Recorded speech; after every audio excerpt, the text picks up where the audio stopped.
मैं सर्च मारा Nitish Verma deputy collector. मैं बोला यार उनको पहले क्रॉस चेक करते हैं, मतलब एक बार रोल नंबर से भी चेक कर लेता हूँ, रोल नंबर भी सही है। तो यार मतलब ऐसा होता है ना, अब इतने बड़े पोस्ट में सिलेक्ट हो गए, ऐसे एक बार में भरोसा भी नहीं होता।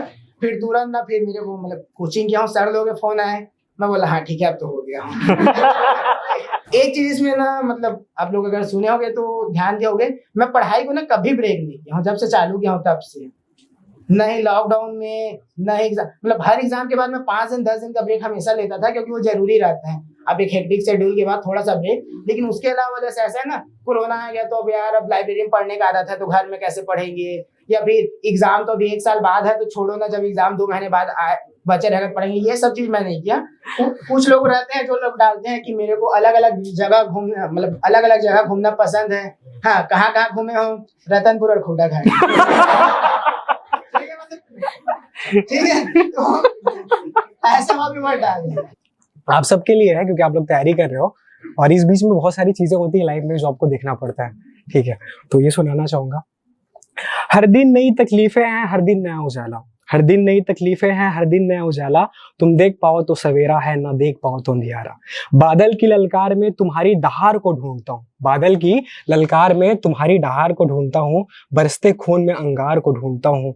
और जब लहू में आग तुम्हारे लगी है नहीं, लाइन है, जब लहू में आग तुम्हारे लगी ही नहीं, तो जो ख्वाब है ना तुम्हारे, तो बाबू मैं उसे ख्वाब ही देखता हूँ।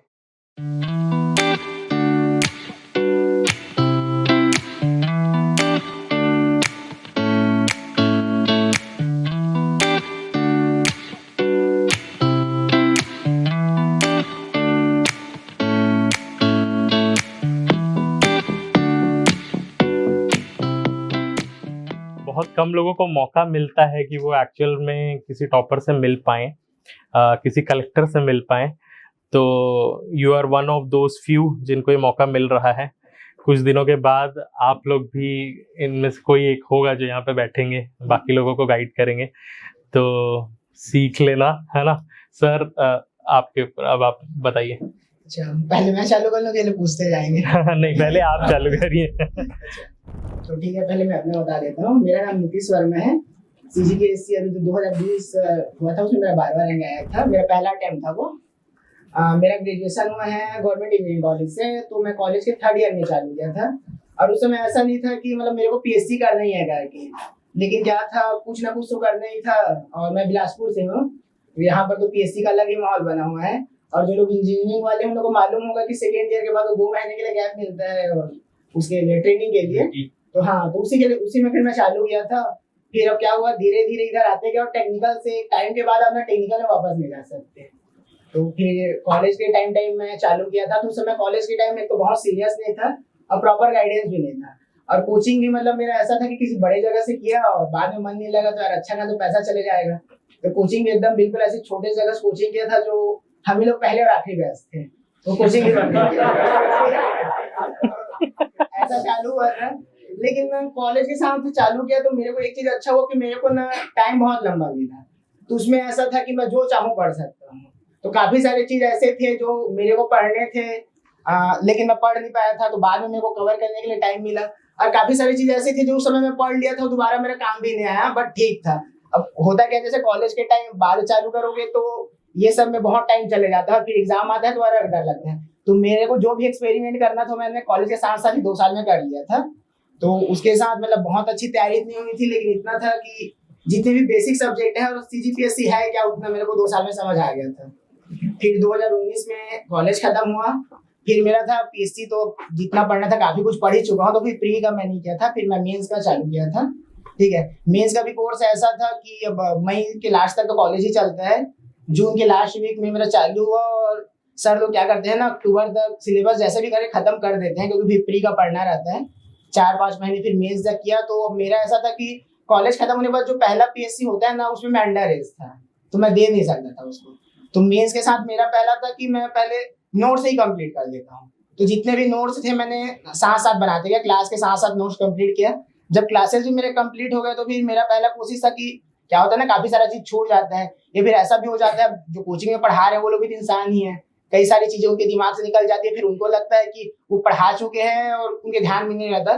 तो मैं जो सिलेबस है, प्रीवियस ईयर क्वेश्चन है, उसके अकॉर्डिंग पहले मैं अपने नोट्स अपडेट करना चालू किया, क्योंकि मेरे पास 1-1.5 साल उसके बाद भी थे, मतलब प्री और मेंस की कोचिंग कंप्लीट करने के बाद मेरे पास 1-1.5 साल और बचे ही थे। ठीक है, तो पहले मैं वही किया, पहले अपना नोट्स कंप्लीट किया। जब वो हो गया ना, तो मेरे को प्री देना नहीं था, लेकिन क्या था ना, मैं चाहता था कि अब मेरे दोस्त लोग दे रहे हैं तो उनके साथ एक बार मैं प्रिपेयर करते हूँ। मैं मान के चल रहा था कि हाँ, मेरे को भी प्री देना है। तो 3-4 महीने ने बहुत अच्छे से फिर ना मैं प्री के लिए पढ़ा, उसके लिए शॉर्ट नोट्स बनाए कि जैसे मेरे को एग्जाम देना ही है टाइप का, लेकिन ठीक है एग्जाम नहीं देना था। फिर प्री एग्जाम कंप्लीट हुआ, उसके बाद उसके कुछ दिन बाद तो फिर लॉकडाउन लग गया था, कोरोना आ गया था। लेकिन अब जिस समय लॉकडाउन लगा उस समय अब किसी को आइडिया नहीं था कि ये खेल इतना लंबा चलेगा। ठीक है, तो मेरा ऐसा था कि जो जून या जुलाई में ना मेंस का लॉन्ग टर्म का टेस्ट सीरीज पहले तो रेगुलर चलता था, अभी कोरोना के बाद से ऐसा है किसी कोचिंग का चल रहा है, किसी का नहीं चल रहा है, तो पहले चालू हो ही जाता था जून में। तो मैं ऐसा मार्च से जून तक मैं सोचा पहले मेंस का पूरा सिलेबस खत्म कर लेता हूँ, फिर जब जून आएगा तो उस समय मैं लॉन्ग टर्म वाला मेंस का टेस्ट सीरीज ज्वाइन करूंगा। तो ये टारगेट बना के मेरा मेंस का कोचिंग तो कंप्लीट हो गया था, पूरा ना मेंस का सिलेबस कंप्लीट करने में लग गया। वो कंप्लीट हुआ, लॉकडाउन तो खोल नहीं रहा था, प्लस क्या हुआ, गवर्नमेंट परमिशन नहीं दी थी, कोई कोचिंग टेस्ट सीरीज भी चालू नहीं कर सकती थी। फिर उस समय ACF का वैकेंसी आया था, जो अभी भी कंप्लीट नहीं हो पाया है। ठीक है, तो मैं सोचा ठीक है यार, अभी तो एग्जाम में बहुत टाइम है, टेस्ट सीरीज भी नहीं चल रहा है, तो थोड़ा सा इसको पढ़ लेते हैं करके। तो लगभग 2-2.5 महीने वो पढ़ा। अब उसमें मेरे को एक फायदा ये अच्छा हो गया कि प्री में देखो ना, साइंस का जितने क्वेश्चन हार्ड आते हैं, तो उसके चक्कर में मेरा प्री के लिए साइंस का अच्छा प्रिपेयर हो गया था। दूसरा ACF में लैंग्वेज के भी 50 क्वेश्चन आते हैं, तो उसके कारण मेरे लैंग्वेज की भी प्री और मेंस के लिए बहुत अच्छी तैयारी हो गई। तो मैंने मतलब मेरा कंप्लीटली वेस्ट नहीं हुआ।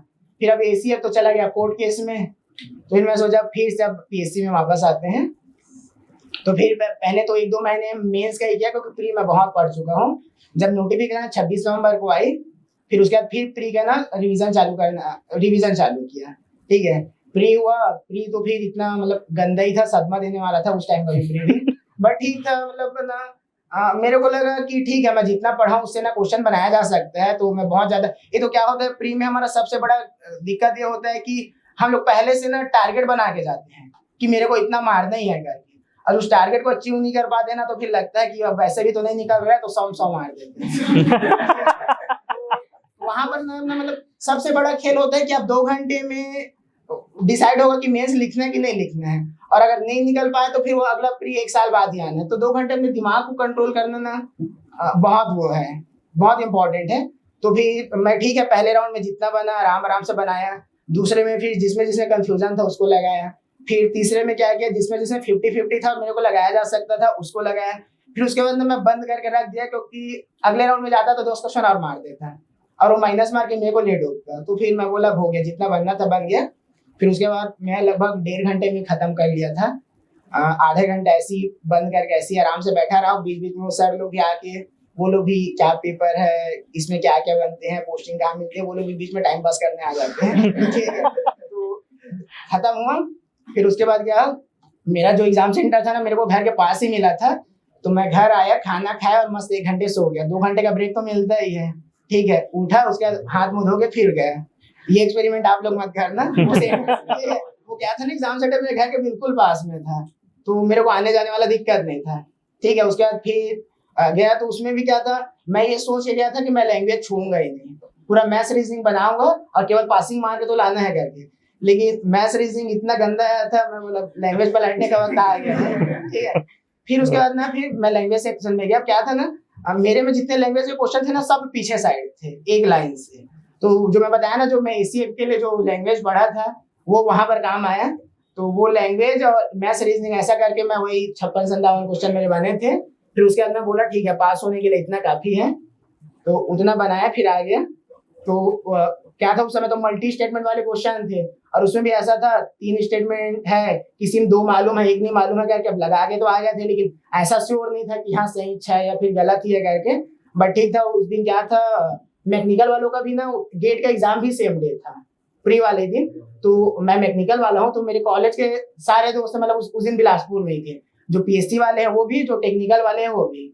तो उस दिन तो बढ़िया हम लोग घूमे। उसके अगले दिन भी इधर उधर घूम रहे थे, पार्टी वार्टी किए। फिर उसके अगले दिन तो फिर आंसर किया गया था। आंसर की फिर मैं मैच किया तो फिर इतना था कि हाँ प्री निकल जाएगा करके। मेंस का मेरा तैयारी मैं पहले ही कर चुका था, तो मैं सीधा टेस्ट सीरीज ज्वाइन करना था। अब टेस्ट सीरीज ज्वाइन करने में भी ऐसा था कि एक दो कोचिंग जो उस समय जो हम लोग पता किए थे, जो उस टाइम में फेमस होते थे, लॉकडाउन के बाद उन्होंने टेस्ट सीरीज बंद कर दिया। तो हमारे पास जितने ऑप्शन थे या तो नए थे या तो खराब थे, ठीक है। अब उनमें से एक हमको चुनना था, तो फिर अब क्या किया जाए।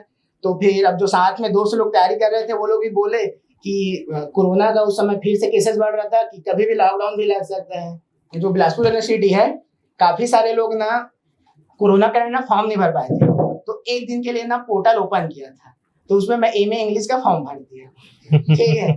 फिर उसके बाद उसका एग्जाम डेट आया, मैं उसका आंसर लिख ही रहा था, मतलब ऐसा था 5 पेपर था, तो एक दिन में ना एक आंसर लिखता था, घर में लिखना था। तो 3 आंसर कंप्लीट किया था।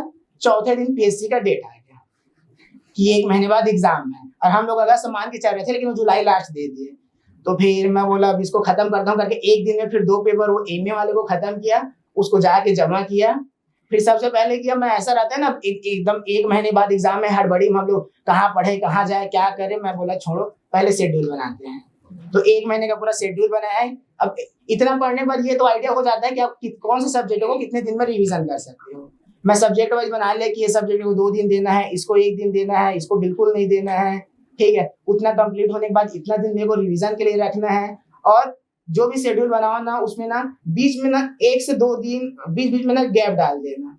किसी अर्जेंट हो सकता है आप 3 दिन बनाए हो, लेकिन 3 दिन में सिलेबस खत्म ना हो पाए, या फिर कुछ भी जैसे दुर्घटना हो। जैसे मैं क्या हुआ था, मैं ना एक भैया के बर्थडे था, पार्टी करने गए थे, मेरे घर से बार बार फोन आ रहा था, मैं जल्दीबाजी निकल रहा था, गिर गया तो मेरे पैर में मोच आ गया था, तो मेरा एक दिन तो पूरा हॉस्पिटल में वेस्ट हो गया, ठीक है। तो वैसे कंडीशन के लिए ना बीच में ना एक दिन जरूरी नहीं हो ही जाए, लेकिन अगर हो गया तो ऐसे के लिए 1 आध दिन बीच में छोड़ना चाहिए। तो वो सारी चीजें ना मेरी ना बहुत काम आती है, ठीक है। तो फिर ऐसे करके रिवीजन किया। फिर मैं पहले काफी ज्यादा राइटिंग प्रैक्टिस कर चुका था, तो उस समय ना मैं ना टेस्ट सीरीज फिर ज्वाइन नहीं किया। मैं क्या किया, एक कोचिंग का मेरे को टेस्ट पेपर मिल गया था, उसको प्रिंट करा लिया। फिर जैसे जैसे रिवीजन कर रहा था ना, रिवीजन करके मैं लाइब्रेरी में आंसर लिख लेता था, 2-4 दोस्त लोगों को दिखा देता था, देख लो भाई, कुछ अगर तुमको लग रहा है कुछ गड़बड़ी है, कुछ सजेशन देना है तो दे दो। तो टेस्ट सीरीज में फिर 1 महीने में 1 हफ्ता मैं और टेस्ट सीरीज में नहीं दे सकता था, तो पढ़ नहीं पाता। तो इंटरव्यू के डेट में भी टाइम है, तो अब क्या करें। और ठीक है, अब दूसरा ये रहता है कि ठीक है हो गया तो ठीक है, नहीं हुआ तो क्या होगा। तो फिर पता नहीं कहाँ से दिमाग आया कि चलो टाइपिंग सीखते हैं, डेटा एंट्री ऑपरेटर का एग्जाम दिलाएंगे, ठीक है। तो फिर मैं ना टाइपिंग सीखना, फिर ना टाइपिंग क्लास में जाना चालू किया। मतलब ऐसे दोस्त लोग आपस में बात किए थे, लेकिन सबसे पहले मैं जाना चालू किया। मैं या मेरे साथ 3-4 लोग और गए, ठीक है। दूसरे डिप्टी कलेक्टर्स के नाम बता दो। ठीक है। फिर उसके बाद हम लोग टाइपिंग मतलब क्लास जा ही रहा था। फिर उसके बाद ना वो जो 2019 वाला है ना, उसका उसी समय इंटरव्यू वाला लिस्ट आया था। फिर 17 सितंबर को रिजल्ट भी आया था, और उसमें फिर मेरे 2 सिलेक्ट भी हुआ, हिमांशु वर्मा, जनपद से बना जो, ठीक है। मैं बोला नहीं यार, अब तो कंप्यूटर सीखने जाना बंद करना पड़ेगा। ठीक है। फिर उसका रिजल्ट आया, 2-3 दिन तो अपने फैमिली के साथ ही बिजी रहा। फिर उसके बाद फिर गांधी चौक में भी 200 लोग से मिलना था। फिर उसके बाद फिर मैं घर गया उसके, फिर पूरा उसका इंटरव्यू में क्या हुआ कैसा हुआ, पूरा इंटरव्यू एक्सपीरियंस, ठीक है। फिर मैं उसको पूछा टाइपिंग कंटिन्यू करूँ कि बंद करूँ। ठीक है। वो बोला छोड़ना भाई, क्या करेगा टाइपिंग करके, ठीक है, हो जाएगा, क्या टेंशन लेते हैं, हमारे साथ जितने पढ़े मैं सबको जानता हूँ, सबका हो जाएगा। फिर मैं बोला हो गया टाइपिंग। फिर ना इसके बारे में मैं अपने मामा जी से भी काफी गाइडेंस लेता रहता हूँ। मामा जी को ही बोला देखो मामा ऐसा है, वो CACB का 5-6 कुछ पोस्ट आया था ना, मतलब इसमें है कि इसमें हो ही जाएगा अगर मैं टाइपिंग सीख लिया तो। अगर छोड़ता हूँ तो मैं सीधा एक जॉब छोड़ता हूँ। तो ही बोले छोड़ यार, रहने दे, वैसे भी अभी तेरा एज ज्यादा नहीं हुआ है, बाद में देखना ये सब। तो ऐसा करके फिर टाइपिंग क्लास बंद किया।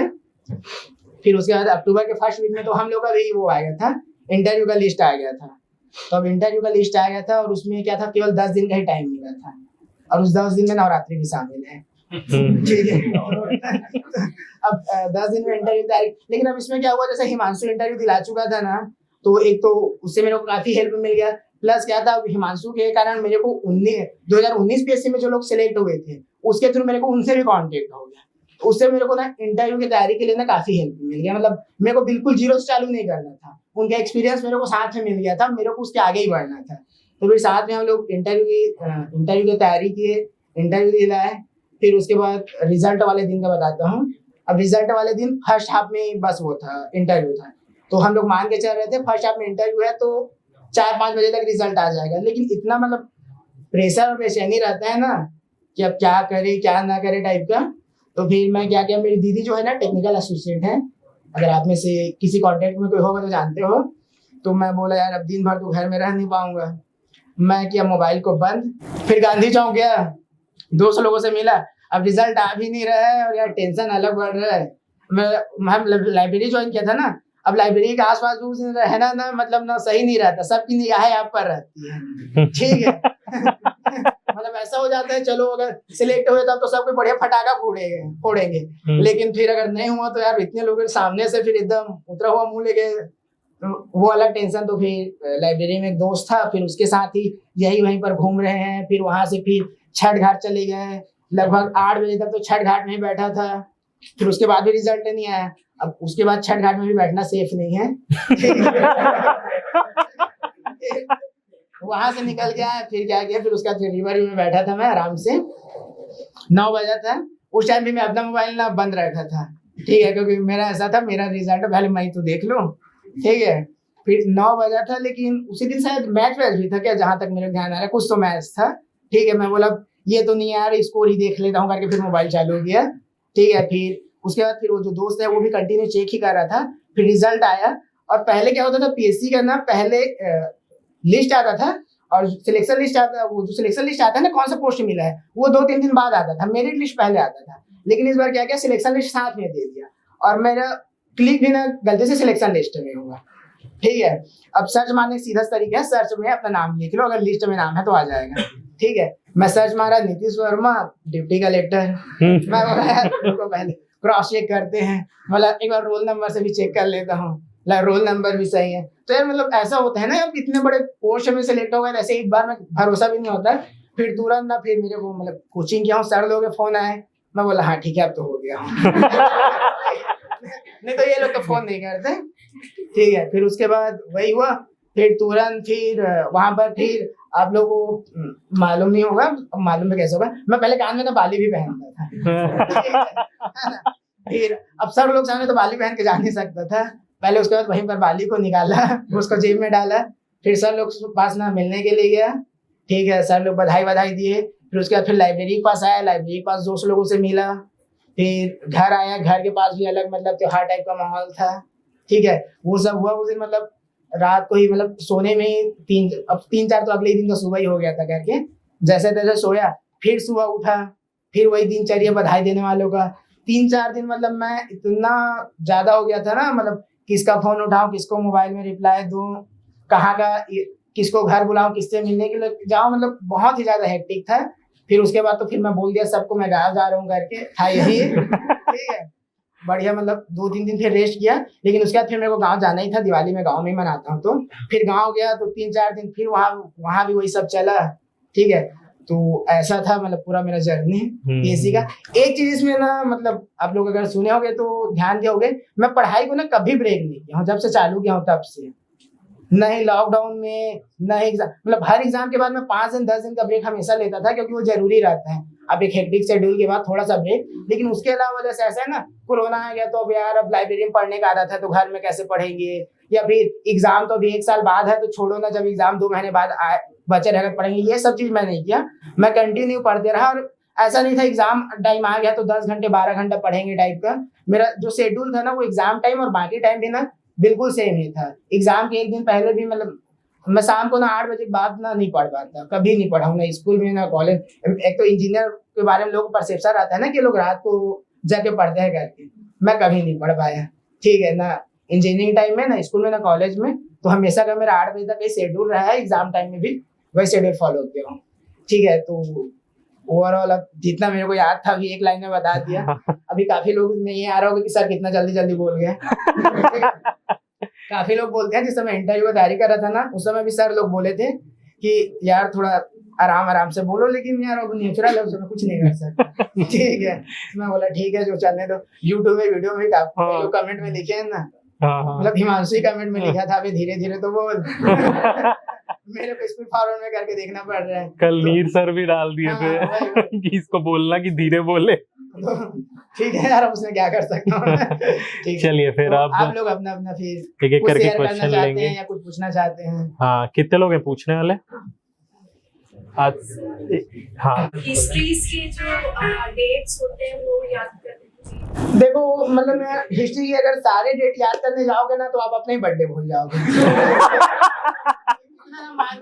तो ना सारा डेट ना, पहले तो ये देखो कि आप क्वेश्चन पेपर में डेट वाले क्वेश्चन आते भी है कि नहीं, और आते हैं तो कितने क्वेश्चन आते हैं, और आ भी रहे क्वेश्चन के टाइप कैसे हैं। देखना डेट वाले क्वेश्चन ज्यादातर आते हैं जो जैसे कोई जनजातीय आंदोलन हुआ है, ये कौन से ईयर में हुआ था, ठीक है, तो केवल उसी टाइप के याद रखो एकदम, जो बहुत इंपॉर्टेंट है। अब देखना हिस्ट्री के काफी सारे जो डेट है उसको अलग अलग बुक में अलग अलग डेट मिल जाएंगे, उनको खुद नहीं पता है कौन सा डेट में हुआ था, ठीक है, तो बहुत ज्यादा डेट के पीछे मत जाना। आपको प्राचीन भारत में कोई डेट नहीं मिलेगा, मध्यकालीन में भी कोई डेट नहीं मिलेगा, उसमें तो ईयर मिलता है कि 1600 से 1610, 1610 से 1600, इस टाइप से ही मिलते हैं ना। जो डेट मिलेंगे वो आधुनिक भारत में मिलेंगे, और वो भी एग्जैक्ट डेट बहुत कम है, ठीक है, और उसमें से भी क्वेश्चन आते नहीं है, ठीक है, तो जहां से जितने क्वेश्चन आते हैं उस हिसाब से याद करो, सारे डेट के पीछे बताना। आई नो आपके मन में कई सारे डाउट्स होंगे, कब होगा CGPSC, इसके लिए कैसे पढ़ें, कहाँ से पढ़ें, कितना पढ़ें और क्या क्या पढ़ें, ये सारे डाउट्स आपके क्लियर करेंगे हमारे mentors on a 1-on-1 call session. जैसे एक कपड़ा सबको फिट नहीं आता है, वैसे ही एक जनरल गाइडेंस हर जगह अवेलेबल है, पर अगर आप चाहते हैं कि एक पर्सनलाइज्ड गाइडेंस आपके सिचुएशन के अकॉर्डिंग आपको मिले, तो जल्दी से जल्दी बुक करें हमारा ये सेशन ओनली एट 99 रुपीज। अभी नीचे दिए गए नंबर पे व्हाट्सएप करें और अपना सेशन बुक करें। और हाँ, ये जो आप खर्च कर रहे हैं ये एक इन्वेस्टमेंट है आपके फ्यूचर के लिए। सर आपने जैसे अभी पूरा स्टोरी बताया सर, वैसे ही आप पढ़ाई का पूरा स्ट्रेटेजी स्टार्टिंग से लेकर लास्ट तक का बता दीजिए। ठीक है, अप्रोच कैसे करना है, आंसर राइटिंग कैसे करना है, ऐसे में किस सब्जेक्ट में ज्यादा एफर्ट देना चाहिए, या फिर एक पूरा उसको तरीके से पूरा जमा के आप। ठीक है, तो पहले ना मैं मेन से चालू करता हूँ, मेरे को मेन ज्यादा पसंद है। उसे पता तो रहता है आएगा क्या, प्री में तो अभी समझ ही नहीं आ रहा है क्या आएगा कहाँ से आएगा, ठीक है, तो ना पहले तो ना सिलेबस डाउनलोड करो, उसको प्रिंट कराओ और उसको देखो कि कौन कौन से सब्जेक्ट हैं, ठीक है। ज्यादातर लोग क्या करते हैं ना, सिलेबस ही नहीं देखते हैं, ठीक है, सिलेबस देख लिए, हाँ इतने सारे सब्जेक्ट हैं, ठीक है, अब सब्जेक्ट देख लिए ना तो फिर उसमें आप कहीं से भी चालू कर सकते हो, ठीक है, ये आपको देखने की जरूरत नहीं कौन सा सब्जेक्ट हार्ड है या फिर कौन सा इजी है, कोई भी अपने मन से एक चालू कर दो, ठीक है, उसका कोई क्राइटेरिया नहीं है कि हाँ हमको यहीं से चालू करना है। हाँ बस एक सजेशन दूंगा, हिस्ट्री से कभी चालू मत करना, ठीक है, क्योंकि आप हिस्ट्री पढ़ते चले जाओगे और एग्जाम आ जाएगा, ठीक है, तो ठीक है, फिर कोई भी तो फिर पहले चीज ये रहता है मेंस के लिए कि ना, जैसे जिस समय मतलब हम लोग तैयारी कर रहे थे ना, मेंस की ना मार्केट में बुक नहीं आती थी, तो हम लोग तो पहले कोशिश करते थे नोट्स बना ले, क्योंकि पढ़ने के लिए कुछ तो चाहिए। अभी तो वैसे मार्केट में बहुत सारी मेंस की बुक आ गई है, तो नोट्स बनाना कुछ बहुत ज्यादा जरूरी भी नहीं रहा है। तो पहले तो आप वो मतलब नोट्स बनाने बना लो, जिस भी बुक से पढ़ना चाहते हैं वो सोर्स देख लो। अब आप किसी भी सोर्स से पढ़ोगे ना तो क्या होता है, वो ठीक है वो अपने हिसाब से बनाए हैं, उसमें आप क्या करना है, आपको प्रीवियस ईयर क्वेश्चन और जो सिलेबस है उसमें से टॉपिक मैच करना है कि कोई टॉपिक छूट तो नहीं रहा है, और उसके अकॉर्डिंग ना आपको चीजें उसमें ना ऐड करते जानी है, ठीक है। वैसा कंप्लीट करने के बाद आप तो सारे सिलेबस को कंप्लीट करना है। फिर ना एक सिनॉप्सिस होता है, सभी कोई नहीं बनाते हैं, लेकिन अगर आप बनाएंगे ना तो रिवीजन करने में क्या होता है, जैसे 4 दिन एग्जाम है लगातार, एक दिन में 2 पेपर होता है, ठीक है, तो उसमें आप क्या कर सकते, दो जो नोट्स है या फिर जिस भी बुक से पढ़ रहे हो आप उसे रिवीजन नहीं कर पाओगे। रिवीजन करने के लिए ना जो एक्चुअल जिस समय एग्जाम दोगे, एक सब्जेक्ट के लिए 20 मिनट से ज्यादा नहीं मिलता। अब आप देख लो 20 मिनट में आप क्या क्या पढ़ सकते हो, तो उसके हिसाब से ना शॉर्ट नोट्स बनाना रहता है। तो ये सारा चीज तो आप जिस समय प्रिपेयर चालू करते हो ना उस समय करना है। जिस समय आपका ये सारा चीज कंप्लीट हो गया, हाँ अब एग्जाम देना है करके, तो पहला चीज तो ना अपना शेड्यूल बनाओ, जो भी 2 महीने 3 महीने का गैप है, इसमें आप क्या कर सकते हो, किसी टेस्ट सीरीज वाले के शेड्यूल को भी फॉलो कर सकते हो, उनका शेड्यूल बहुत अच्छा रहता है, या फिर अपना खुद का भी शेड्यूल बना सकते हो। जैसे मैं प्री के लिए अपना मैं क्या हुआ था ना, मैं अपना शेड्यूल बना चुका था, टेस्ट सीरीज उस समय चालू नहीं हुआ था, तो टेस्ट सीरीज चालू होने के बाद मैं अपना शेड्यूल तो चेंज नहीं करना सकता था ना, तो प्री का मैं शेड्यूल खुद बनाया था। मेंस के लिए ना मैं जो टेस्ट सीरीज वालों का शेड्यूल था ना वही फॉलो किया था। फिर उसमें आपको क्या करना है, आपको ये देख लेना है कि ये सब्जेक्ट है। अब जैसे आप दर्शन है तो दर्शन आराम से हफ्ता 10 दिन ले लेता है, लेकिन इन्वायरमेंट है तो वो केवल 1 से 2 दिन में खत्म हो जाता है। तो आपको ये देखना है कौन सा सब्जेक्ट कितने दिन में खत्म हो जाता है, ठीक है। उसके हिसाब से आप अपना एक शेड्यूल बनाइए और उसको खत्म करते जाइए। फिर अगर आप प्री एग्जाम दे रहे हैं ना, तो प्री के लिए आपको ना क्वेश्चन सॉल्व करने पड़ेंगे, केवल पढ़ के प्री नहीं निकलेगा। तो उसके लिए आपको घटना चक्र, जैसे मैं घटना चक्र लगाता था इंडियन जीएस के लिए, उसको सॉल्व करने के लिए आपको टाइम देना पड़ेगा। अगर आप मेंस में जाते हैं तो मेंस में आप राइटिंग प्रैक्टिस का ना दो तरीका कर सकते हैं। या तो अपने घर में बैठ के भी आप लिख सकते हैं, या फिर एक चीज आप उसमें और कर सकते हैं कि कोई टेस्ट सीरीज ज्वाइन कर लेना और वहीं जाके फिर जितना लिखना, क्योंकि टेस्ट सीरीज में भी ना 3 से 4 राउंड तक टेस्ट होता है, उसमें इतना ज्यादा लिखना हो जाता है ना कि आपको अलग से बहुत ज्यादा ना लिखने की जरूरत नहीं पड़ेगी, ठीक है। तो उसके बाद ना ये करते जाना, जो भी शेड्यूल बनाओगे ना, जैसे मैं बताया ना कि बीच में ना 1-2 दिन ब्रेक ले लेना, क्योंकि उसमें अगर आपके साथ ऐसा कुछ हादसा हो जाता है तो वो काम आता है। नहीं तो क्या होता है यार, 10 दिन 12 दिन के बाद मेरे को लगता है कि 1 से 2 दिन का ब्रेक ले लेना चाहिए, कि मतलब मशीन नहीं है ना लगातार काम कर सके, ब्रेक का जरूरत पड़ता है। तो 10 दिन 12 दिन में 1 दिन का ब्रेक ले लो, तो थोड़ा सा रिलैक्स करने के लिए काम आता है। ये करके ना आप वो, और ना कभी भी ये मत करना कि कोई सब्जेक्ट ना आप पढ़ते जा रहे हो जब तक खत्म नहीं हो रहा है। आपको शेड्यूल के हिसाब से ही पढ़ना है। अगर आप 7 दिन उस सब्जेक्ट के लिए दिए हो तो आप कोशिश करो कि उसे 7 दिन में खत्म करो। हो सकता है वो 1 या 2 दिन ज्यादा ले, ठीक है, लेकिन वो 1 और 2 दिन ज्यादा लेते हैं ना, किसी सब्जेक्ट के लिए आप 3 दिन डिसाइड किया, हो सकता है वो 1 ही दिन में खत्म हो जाए, तो उसमें ना वो मैनेज हो जाते हैं। तो ऐसा आपको ना बिल्कुल ना शेड्यूल बना के पढ़ाई करना है। एक और क्वेश्चन है सर, आप जैसे सिनॉप्सिस आप एक एग्जांपल देके बता सकते हैं क्या? मेरे को बहुत दिक्कत जाती है सिनॉप्सिस बनाने में, देखो उसको शॉर्ट कैसे करें ये समझ। देखो उसको शॉर्ट करने का सबसे तरीका ये, अब जितना ज्यादा पढ़ोगे ना उतना ज्यादा ना वो शॉर्ट होते जाएगा।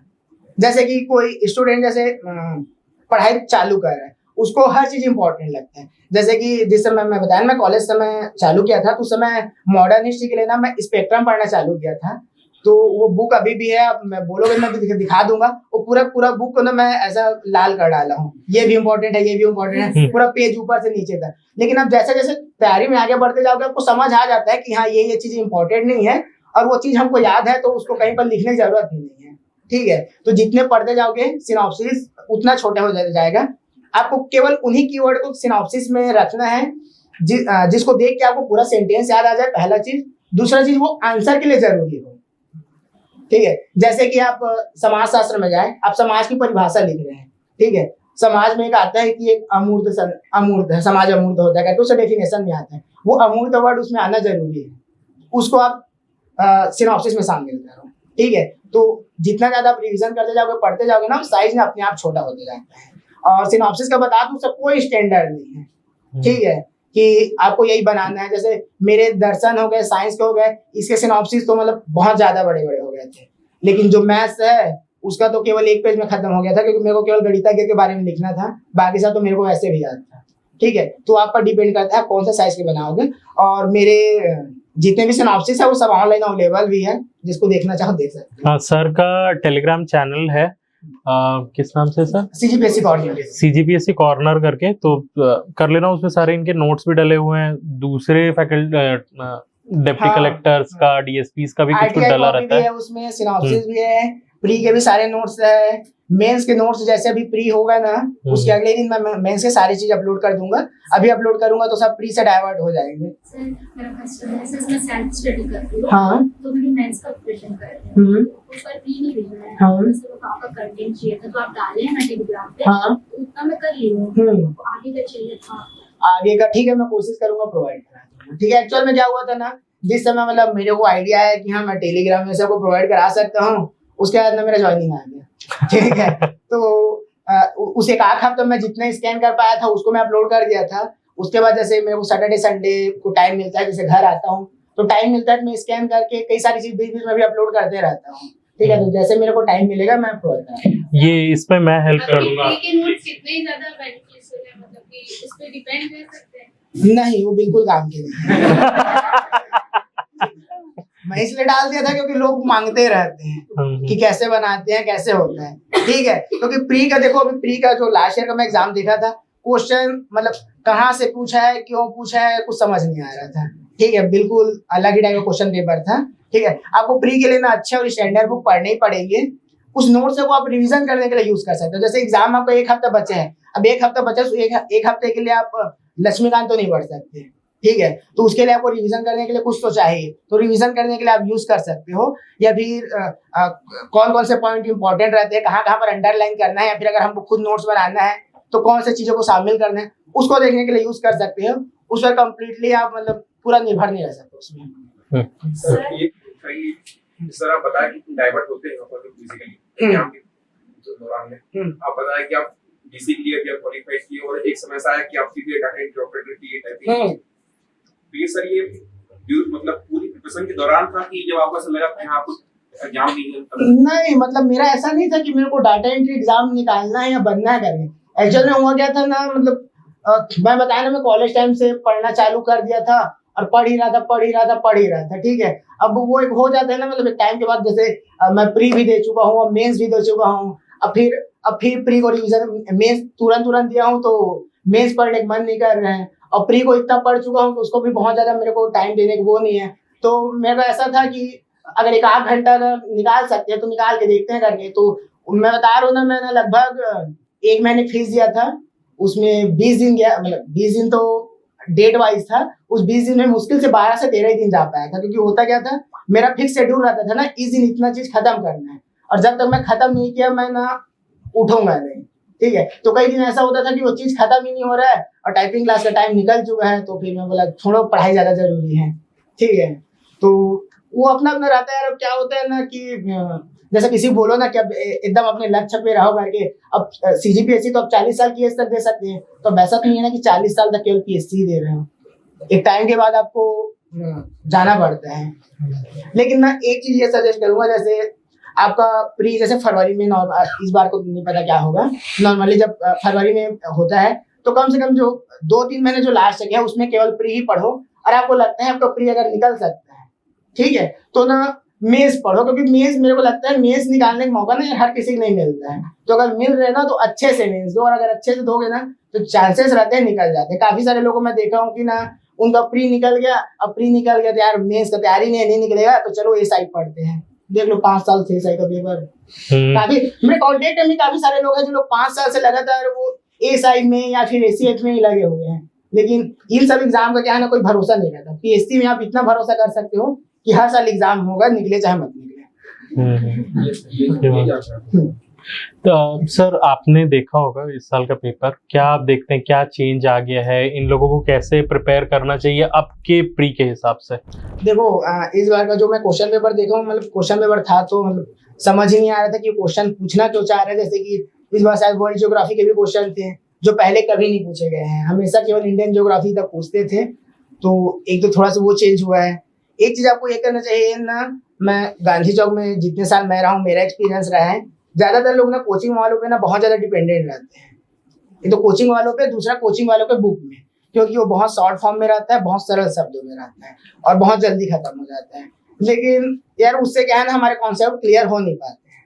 ठीक है, अब जो 2018 में जो क्वेश्चन आए थे, 19 में क्वेश्चन आए थे, वो क्या थे, डायरेक्ट क्वेश्चन थे। एक क्वेश्चन है, 4 ऑप्शन है, चारों में से एक लगाना है, वैसे क्वेश्चन आप बना सकते हो। लेकिन जो स्टेटमेंट वाले क्वेश्चन आते हैं ना, जैसे कि 4 स्टेटमेंट है, अब जरूरी नहीं है आपको चारों मालूम है, आपको 3 मालूम है, चौथा नहीं मालूम है, तो फिर अब ऑप्शन में तो एक तो लगाना ही है। ठीक है, सारे क्वेश्चन में ऐसे करके, तो उसके लिए क्या होता है ना, आपको ना अच्छे बुक पढ़ने पड़ेंगे। अच्छे बुक पढ़ोगे तो आपको ना सारी चीजें क्लियर होगी। दूसरा उसमें ना क्वेश्चन प्रैक्टिस आपको बहुत, जैसे ये मल्टी स्टेटमेंट वाले जो क्वेश्चन है ना, आप कोचिंग वालों के क्वेश्चन बैंक में जाओगे तो ये सब क्वेश्चन नहीं मिलेंगे, वो लोग उनके में केवल 1 लाइनर ही क्वेश्चन रहते हैं। लेकिन घटना चक्र में जाओगे तो उसमें जैसे यूपी पीएससी के क्वेश्चन रहते हैं, राजस्थान पीएससी क्वेश्चन है, बिहार पीएससी क्वेश्चन है, काफी सारे यूपीएससी क्वेश्चन है। तो वो क्वेश्चन को ठीक है उसका बहुत मत बनाओ, कल उसका क्वेश्चन देख लो, ऑप्शन देख लो, स्टेटमेंट पढ़ लो, एक आइडिया मिल जाता है कि ऑप्शन वाले मतलब मल्टी स्टेटमेंट वाले क्वेश्चन को डील कैसे करते हैं। तो आपको ये करना पड़ेगा। छत्तीसगढ़ वाले क्वेश्चन भी पहले क्या था ना, इजी आ रहे थे, इस बार तो उसको भी गंदा कर दिया है। ठीक है, तो इंडियन जीएस के लिए तो आप बिल्कुल अच्छे बुक पढ़िए, उससे क्वेश्चन पहले भी अच्छे आते हैं। छत्तीसगढ़ जीएस के लिए ना मैं एडवाइस करूंगा कि ना उसके लिए बहुत ज्यादा हड़बड़ाने की जरूरत नहीं है। उसमें जो आप जनजाति है आर्ट एंड कल्चर है, जो जितना मैं क्वेश्चन पेपर को समझ पाया हूँ, उसको अभी भी आप जिस भी सोर्स से पढ़ रहे हो ना, उससे बनाया जा सकता है। ठीक है, जो हिस्ट्री और ज्योग्राफी है उसके लिए आप सब्जेक्ट वाइज बुक में जा सकते हो। जैसे कि हिस्ट्री के लिए जो गीतेश अमरोही सर की बुक है, और ज्योग्राफी के लिए जो एल एन वर्मा सर की बुक है, आप उसमें जा सकते हैं। लेकिन मैं काफी सारी चीजों को देखा हूँ कि अभी अमरोही सर का नाम मतलब इतना चल गया है कि वो सारे सब्जेक्ट के लिए मतलब उन्हीं का बुक, उनका हिस्ट्री के लिए आप उनको पढ़ सकते हैं। लेकिन ये देखिए ना, क्वेश्चन पेपर खुद एनालाइज कीजिए कि कितना जरूरी है वो चीजें। ठीक है, तो उसके हिसाब से पढ़ाई की, और क्वेश्चन प्रैक्टिस बहुत ज्यादा जरूरी है। प्री ना आप क्वेश्चन प्रैक्टिस नहीं करोगे ना तो नहीं निकलेगा। जो होता है ना कि 50-50 में मैं लगाता हूँ, मेरा हमेशा गलत हो जाता है, वो इसीलिए होता है क्योंकि ना क्वेश्चन प्रैक्टिस नहीं रहता। और वो रहता है ना, मतलब लगा दो जो दिल में आ रहा है, तो वैसा कोई हिसाब नहीं है। ठीक है, कि वो सही ही होगा। वो रहता है आप कितना क्वेश्चन प्रैक्टिस किए, उससे आपकी एक्यूरेसी बढ़ने चांसेस रहती है। जैसे 2020 वाले का भी 21 के कंपेरिजन में तो ठीक था, लेकिन हार्ड वो भी था, तो उसमें मैं 78 मारा था। ठीक है, उस टाइम के हिसाब से 78 बहुत ज्यादा था। मैं निकल के सोच रहा था कि इतना मैं मारा क्यों हूँ।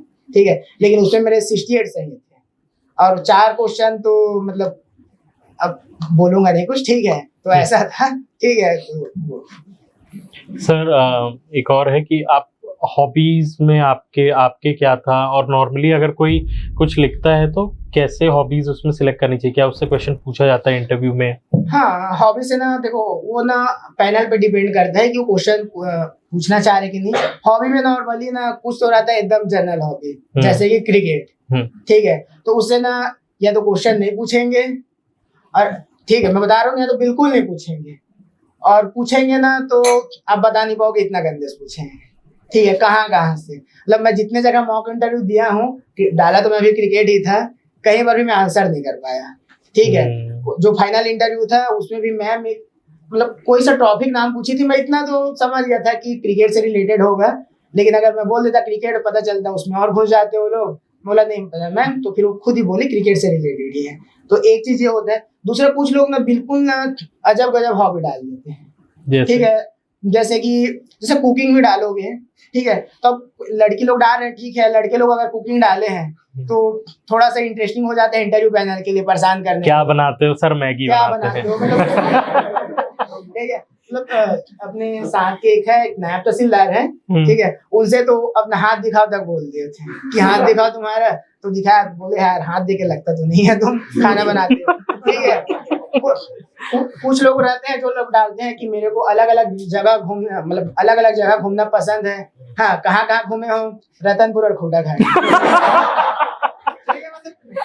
ठीक है, तो ऐसा हॉबी मत डालना। ठीक है, हॉबी में ना इतना याद रखना, मतलब जिनसे मैंने इंटरव्यू गाइडेंस लिया था उन्होंने मेरे को बताया था कि हॉबी या तो होती है या तो नहीं होती है। ठीक है, उसको बनाई नहीं जाती। जो इंटरव्यू पैनल में बैठे हैं ना, वो लोग इतने मतलब सीनियर ऑफिसर रहते हैं। ठीक है, रिटायर्ड IAS लोग भी वहां पर बैठते हैं। ठीक है, आप उनको बना नहीं सकते। बिल्कुल नहीं। और एक झूठ ना आपका पूरा इंटरव्यू तबाह कर सकता है, क्योंकि उनको एक चीज मिल जाता है पकड़ने के लिए, और उसी को इतना लंबा खींच देते हैं। और उसके बाद क्या होता है ना, जब लगातार आंसर नहीं दे पाओगे तो फिर कॉन्फिडेंस भी गिरते जाता है। तो उसके चक्कर में जो आंसर आपको मालूम है वो भी गलत होने चालू हो जाएंगे। ठीक है, तो हॉबी मतलब जो भी डालना वही डालना जो है, और अपने हॉबी के बारे में अच्छे से रिसर्च करके जाना। टेस्ट सीरीज में आपका कितना आता था और कितना इम्पोर्टेंट है दिलाना? एनालिसिस कैसे करते थे वो सब? अच्छा देखो, टेस्ट सीरीज में ना मतलब ना बहुत ज्यादा मतलब ना वो मत करना, कंपैरिजन मत करना कि इसका इतना ज्यादा आ रहा है, मेरा कम क्यों आ रहा है। हो सकता है वो ज्यादा पढ़ा हो, ठीक है, पढ़ रहा है तो उसका ज्यादा आ रहा है। ठीक है, आपको टेस्ट सीरीज एनालाइज ऐसे करना है कि आप जितना पढ़े हो उसके हिसाब से क्वेश्चन आपके सॉल्व। जैसे कि आप हिस्ट्री का टेस्ट पेपर देने गए, ठीक है, लेकिन आप पढ़ के केवल प्राचीन भारत गए हो, तो मान के चलो कि आपके मध्यकालीन और आधुनिक के क्वेश्चन तो बनेंगे नहीं। ठीक है, अब प्राचीन पढ़ के गया तो ये तो देख लो कि आप प्राचीन में क्वेश्चन बन रहे कि नहीं। अब जो चीज पढ़े हो अगर वो भी नहीं बन पा रहे तो वो ज्यादा दिक्कत है। ठीक है, तो पहले आपको ये एनालाइज करना है। दूसरा, अब उसमें जो आपके दोस्त हैं, ठीक है, जिनके साथ आप तैयारी कर रहे हैं या फिर जिनसे जान पहचान है, उनसे थोड़ा सा देख सकते हो कि इनके नंबर कितने हैं, इनकी तुलना में मेरी कितना है।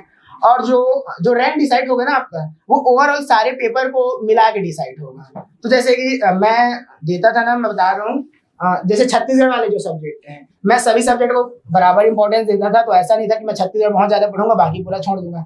तो छत्तीसगढ़ वाले में मतलब मेरे जो रैंक थे कोई बहुत ज्यादा अच्छे नहीं रहते थे, जैसे 500-600 लोग दिला रहे हैं तो उसमें भी कम से कम 50-60 ऐसी रैंक आती थी। लेकिन फिर उसके बाद जैसे इंडियन जीएस का सब्जेक्ट चालू है तो इंडियन जीएस मेरा काफी अच्छा था, तो उसमें भी मैं टॉप 10 टॉप 5 में भी आ गया। फिर उसके बाद जब मिक्स वाले चालू हुए तो मिक्स वाले में भी मतलब मेरे तो सभी सब्जेक्ट ही एवरेज से, तो एवरेज ही आपको ऊपर ले जाते हैं, क्योंकि कुछ लोग रहते हैं ना किसी सब्जेक्ट में बहुत अच्छे हैं तो वो लोग ना किसी सब्जेक्ट में बहुत ज्यादा खराब भी रहते हैं।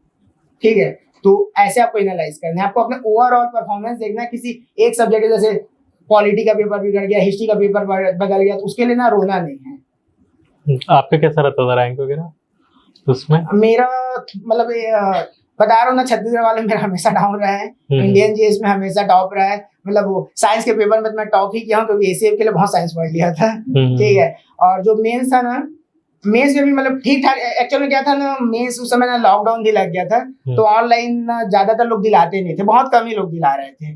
तो यार 50 लोगों में क्या ही कंपेरिजन करोगे। ठीक है, तो उनके हिसाब से ठीक है। ठीक है, और लेकिन एक चीज बता दूं, वो ना जितने लोग टेस्ट सीरीज में थे और जितने लोग मतलब क्या होता है ना, जो लोग टॉप के रैंक में रहते हैं या फिर कुछ लोग रहते हैं जो लोग रेगुलर टेस्ट दिला रहे हैं, वो लोग आपकी नजर में आ जाते हैं ना कि हाँ इसका परफॉर्मेंस सर्वा। तो उनमें मतलब मैं टेस्ट सीरीज में काफी सारे लोगों को देखा था ना, मतलब ऐसे तो मिलना नहीं हुआ था, ऑनलाइन दिलाए थे तो, लेकिन जो रिजल्ट आता था उसमें जिन लोगों को मैं नाम देखा था उनमें से काफी सारे लोग सिलेक्ट हुए थे। फिर मैं उनसे पूछा था कि वो टेस्ट सीरीज मतलब ऐसा अलग इंसान भी हो सकते हैं ना, तो कंफर्म तो कर लेता हूँ, वो टेस्ट सीरीज आप भी दिलाए थे क्या करके? तो हाँ, हम भी तो वहीं दिलाए थे, तो वो फायदा होता मतलब है। मैं ये इसलिए पूछ रहा हूँ ना बाकी लोगों के लिए कि टेस्ट सीरीज में अगर आप अच्छा करते हो तो इसका क्या मतलब है कि आपका एक्चुअल में भी अच्छा होगा? अच्छा जाएगा, लेकिन ना एक चीज ये रखना कि टेस्ट सीरीज ना आप एकदम ना फ्री माइंड से दिलाते हो। एग्जाम में ना एग्जाम का प्रेशर लेके जाते हो, तो वो प्रेशर ही आपको हैंडल करना है। दूसरा चीज ये है कि जो आप टेस्ट सीरीज दिलाओगे वो एसी वाले रूम में दिलाओगे। जो पेपर दिलाओगे किसी सरकारी स्कूल में जहाँ पंखा चलेगा कि नहीं चलेगा, टेबल कुर्सी सीधा, मतलब कभी कभी टेबल खिड़की भी हिलते रहता है। ठीक है, तो इन्वायरमेंट भी ना काफी ज्यादा चेंज हो जाता है। मतलब मैं तो ऐसे 2 रुमाल लेके जाता था कि अगर टेबल हिला तो एक रुमाल को नीचे लगा दो बैलेंस करने के लिए, तो ऐसा हाल रहता है। तो आपको सारी चीजों को भी ना ध्यान में रखना है। प्लस टेस्ट सीरीज क्या होता है ना, 2-2 दिन के 1-1 दिन के गैप में होता है, लेकिन एग्जाम में तो ऐसा कोई गैप नहीं है। प्री तो एक ही दिन में सारा सब्जेक्ट है और मेंस भी लगातार एक दिन में 2 पेपर होता है, तो वो सारी चीजों का इफेक्ट पड़ता है। बट अगर आपका परफॉर्मेंस सेम है तो स्कोर भी सेम रहेगा। सर आप बुक्स के लिए प्रेफर कर सकते हैं कि इससे पढ़ सकते हैं, ये ज्यादा बेस्ट है? अच्छा ठीक है, देखो Subjects के लिए। हाँ, प्री और मेंस के लिए मतलब काफी सारे सब्जेक्ट हैं। अब मैंने ना टेलीग्राम चैनल में ना सारा बुक लिस्ट डाला हूँ, तो आप उसको देख लेना।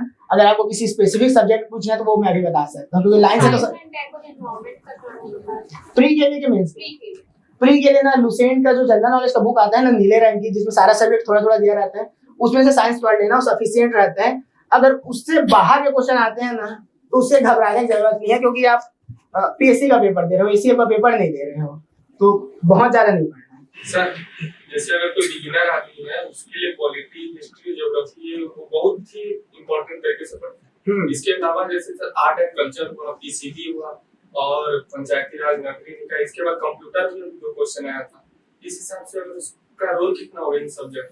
पीएससी प्री के लिए बोल रहे हैं ना? पीएससी प्री के लिए। ठीक है, देखो कंप्यूटर का क्वेश्चन ना या तो नहीं आता है पहले चीज, या तो आता है ना तो मान के चलो करेंट में कहीं ना कहीं से वो रिलेटेड है। ठीक है, वहाँ जो क्वेश्चन छांटने वाले रहते हैं कंप्यूटर को तो कोई सब्जेक्ट नहीं होता है। जो पीएससी का प्री का जो सिलेबस देखोगे, इंडियन जीएस, छत्तीसगढ़ जीएस, ठीक है, इंडियन जीएस में आप जाओगे तो 7 सब्जेक्ट हैं और 8वां है करेंट अफेयर्स। ठीक है, तो वहां पर कंप्यूटर एक सेक्शन रहता है टेक्नोलॉजी का। ठीक है, तो टेक्नोलॉजी में भी वो 1970 का 75 का क्वेश्चन नहीं पूछेगा। ठीक है, तो ये जो कंप्यूटर से जो क्वेश्चन आते हैं ना करेंट से रिलेटेड है, तो ना थोड़ा सा ना ध्यान दिए रहो कि टेक्नोलॉजी के क्षेत्र में या कंप्यूटर में कुछ हो रहा है क्या करके। जैसे कि अभी स्पेस के क्षेत्र में, जैसे अभी कल आजकल का न्यूज़ है ना कि प्राइवेट सेक्टर भी आ गया क्या। ठीक है, उससे क्वेश्चन प्री मेंस इंटरव्यू कहीं भी बन सकते हैं। तो जो कंप्यूटर के क्वेश्चन आते हैं ना वहीं से आते हैं। व्यापम में अलग से सेक्शन रहता है, 10 या 15 क्वेश्चन कंप्यूटर ही आएगा करके, तो वहां पर वो लोग किसी कंप्यूटर के एक्सपर्ट को बिठा के क्वेश्चन छटवाते होंगे। लेकिन पीएससी में वैसा नहीं रहता है, वो करेंट का ही क्वेश्चन रहता है। और खेल कूद सबको कितना ध्यान देना चाहिए सब्जेक्ट में, मतलब प्री में? देखो मतलब ऐसा है कि आपको ना डेली उसको ऐसे आधा घंटा देना, 1 घंटा देना, ऐसा कुछ नहीं है। बस हो जैसे रहता है ना, जैसे दोस्त लोगों से अभी आज इंडिया पाकिस्तान का मैच था, कौन जीता, ऐसे जो नॉर्मल जो डिस्कशन रहता है ना उसी तरह से उसको लो। इसको बिल्कुल आप सब्जेक्ट की तरह पढ़ोगे ना तो बोर हो जाओगे, ठीक है, वही ध्यान दिए रहो। और बाकी ना एग्जाम टाइम में क्या होता है ना, वो आता ही है, मैगजीन आते ही है, तो उसमें दुनिया भर की सारी चीजें दिए रहती हैं। बस आप साथ साथ ध्यान दिए रहोगे ना तो उस समय रिवीजन करने में काफी हेल्प हो जाएगा आपको। रिवीजन का आप कैसे करते थे डेली रिवीजन के लिए, किस अच्छा ठीक तरीके है, से किया? देखो आपको ना डेली रिवीजन नहीं करना है पहली चीज तो, ठीक है। जैसे आप प्री के लिए पढ़ रहे हो ना, टॉपिक पढ़ो, क्वेश्चन लगाओ, फिर टॉपिक पढ़ो, फिर क्वेश्चन लगाओ, बस ऐसे करके आगे बढ़ते जाओ। जैसे सिलेबस खत्म हो गया ना, क्वेश्चन देखो कहीं कोने में फेंक दो, उसके बाद आपको ना केवल नॉर्मल रीडिंग मारनी है, ठीक है।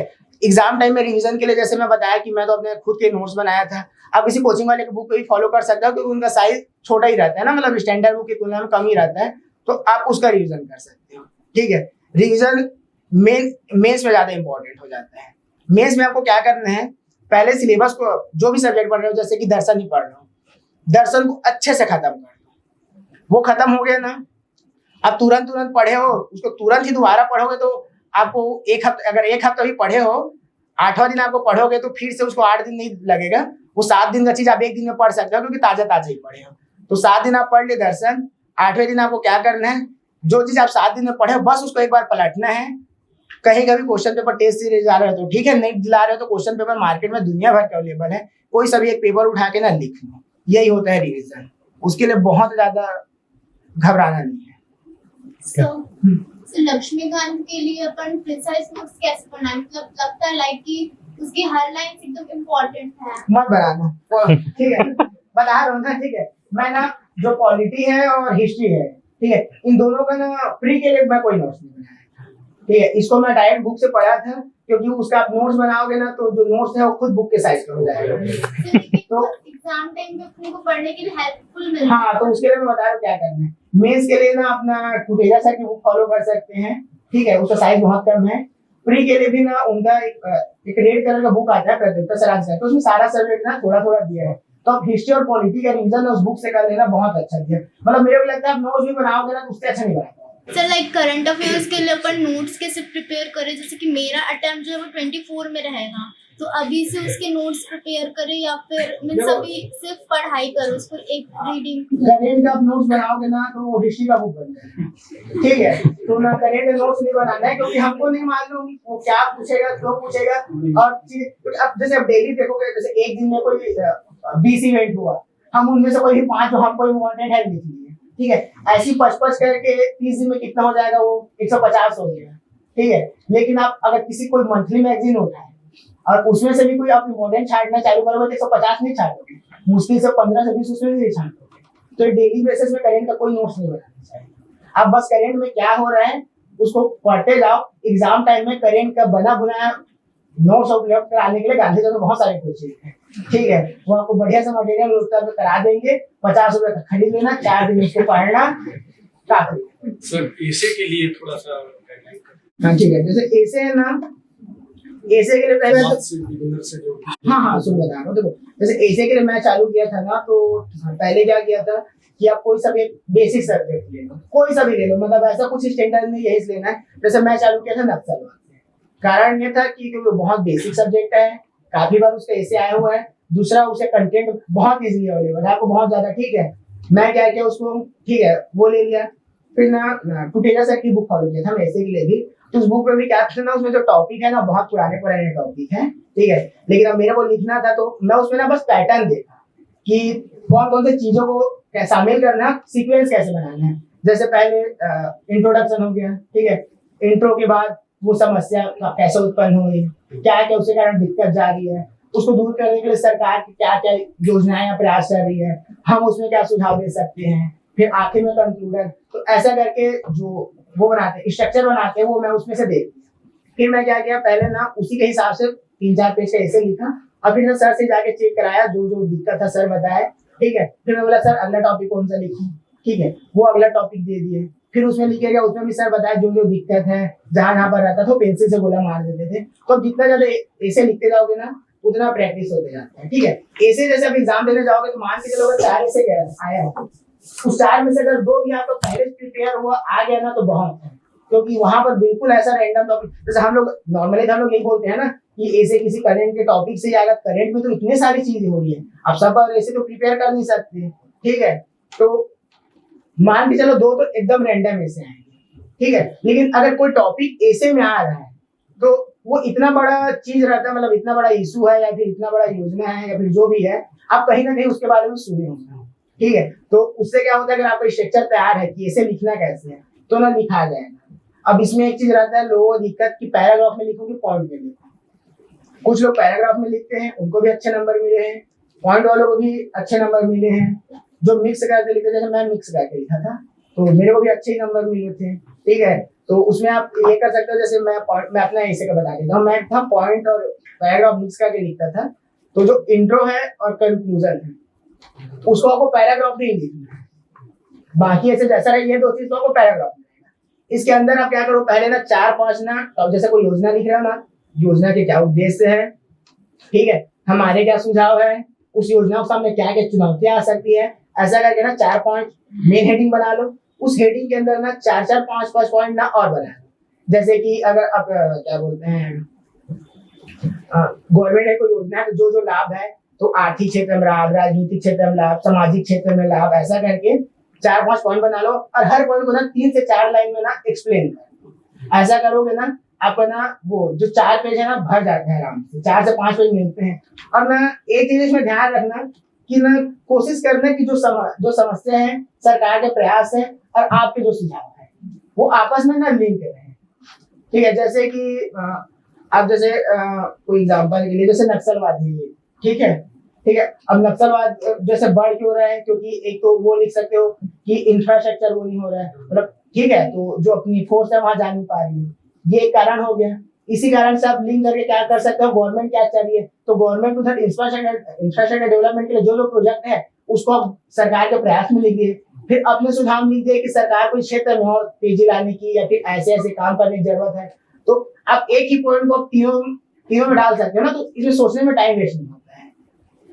सर और एक और था, जैसे एग्जाम के समय में हम बहुत सारे अभी डिस्ट्रैक्ट हो जाते हैं, उससे आप कैसे निपटे, वो थोड़ा सा बता दें। डिस्ट्रैक्शन से कैसे करना चाहिए आपको क्या हुए थे और नॉर्मली क्या क्या रहते हैं और कैसे उसको डील करना देखो, चाहिए? मतलब मेरा मानना है ना, आपको लाइफ में ना जो करना है वो करो, ठीक है, ठीक है, लेकिन उसे करने आपको पढ़ाई डिस्टर्ब नहीं होनी चाहिए, ठीक है। जैसे मतलब काफी सारे लोगों को लगता है ना, जो लोग सिलेक्ट हुए हैं वो लोग पार्टी ही नहीं करते हैं, वो लोग घूमने ही नहीं जाते हैं, वो फैमिली के साथ टाइम स्पेंड ही नहीं करते हैं, ठीक है, या फिर कोई वेब सीरीज ही नहीं देखते हैं।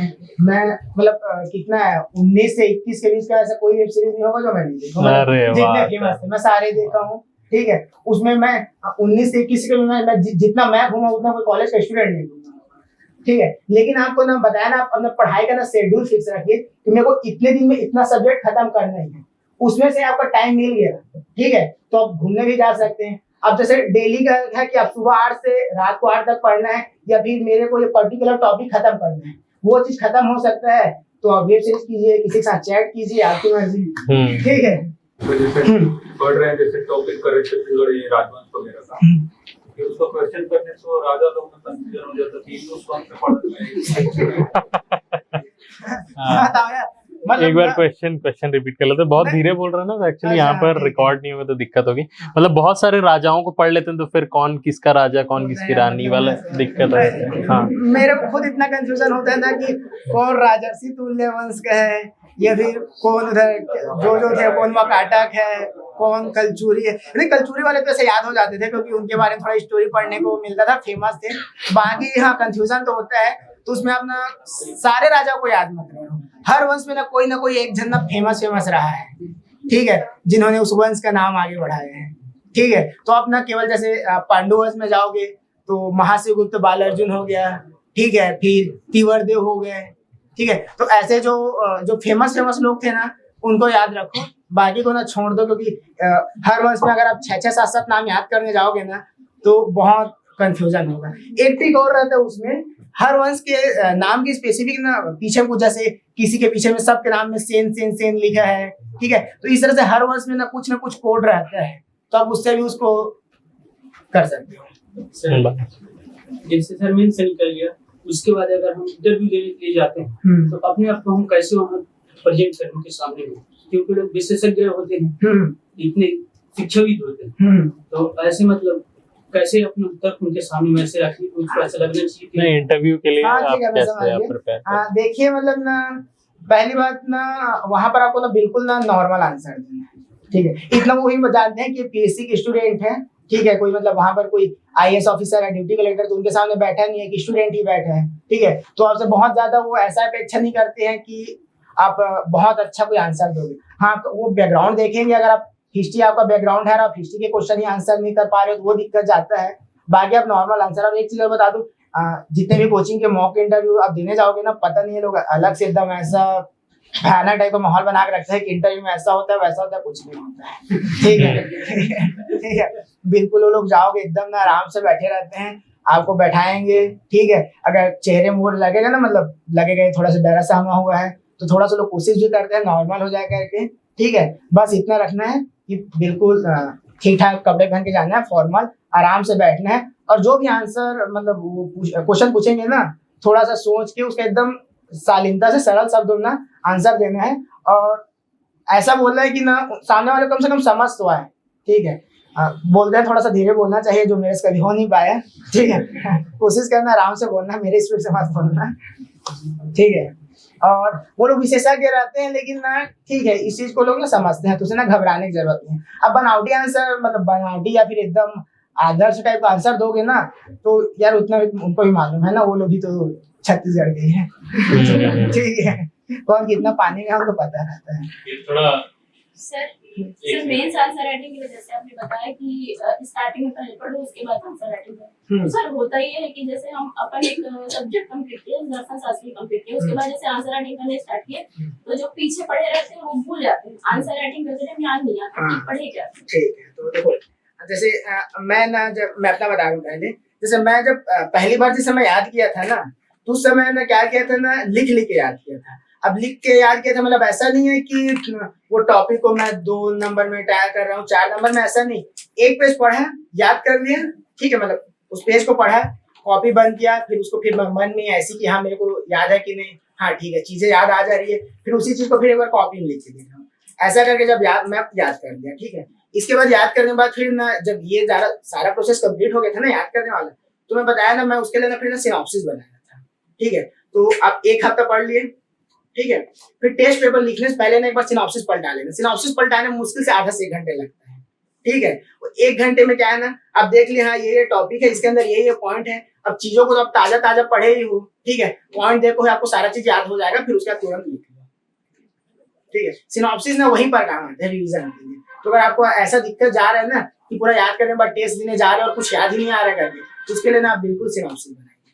सर एक और सर बेस का क्वेश्चन। हाँ सर जैसे क्या होता है कि कुछ क्वेश्चन कैसा ऐसे होते हैं कि जो बिल्कुल ब्लैंक पे आता है, हाँ और कुछ ऐसे होते हैं जिसमें पता है लेकिन बस एक ब्लैंक केवल ब्लैंक उसका ही ब्लैंक। और एक आध कैटेगरी से ऐसा लगता है कि तो मेरी क्वेश्चन आ गया, तो अपन उसमें सर क्या करते हैं, कुछ ओवर स्मार्ट आंसर लिख के जाते हैं, जबकि इसलिए की जरूरत होती नहीं है। तो सर ये तीनों स्थितियों से मतलब कैसे किया जाए? देखो, अगर कोई क्वेश्चन आया है ना, अगर बिल्कुल उसके बारे में नहीं मालूम, ठीक है, बिल्कुल एकदम बिल्कुल नहीं मालूम, तो सर आप उसको छोड़ भी सकते हो। छोड़ने से फायदा ये होता है कि आप वो टाइम को दूसरे क्वेश्चन में अच्छा बनाने में दे सकते हो।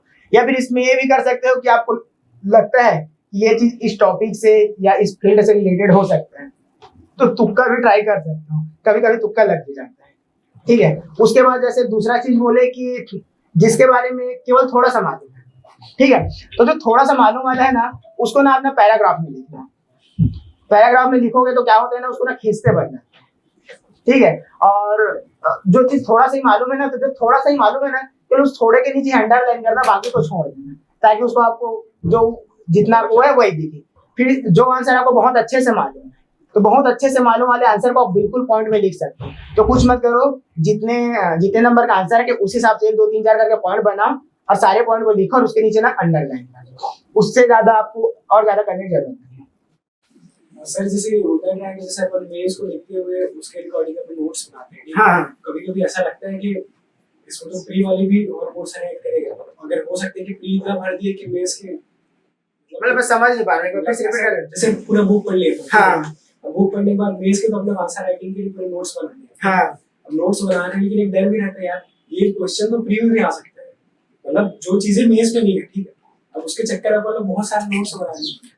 तो नहीं तो इसी के लिए मैं बोल रहा हूँ आप ना प्री और मेंस के नोट्स ना सेपरेट बनाएंगे, ठीक है। अलग अलग चीजें। मेंस में क्या है ना कौन कौन से सब्जेक्ट है और उसके अंदर कौन कौन से टॉपिक पढ़ना है वो तब डिफाइन है। अब केवल मेंस के नोट्स में उतने टॉपिक को ही रखें, ठीक है। प्री के लिए जैसे मैं बोला ना कि जैसा आप लोग खुद देखो क्वेश्चन पेपर कैसा आ रहा है, तो उसके लिए ना डायरेक्ट बुक से पढ़ो और बुक के नीचे ही अंडरलाइन कर लो, वो ज्यादा अच्छा है।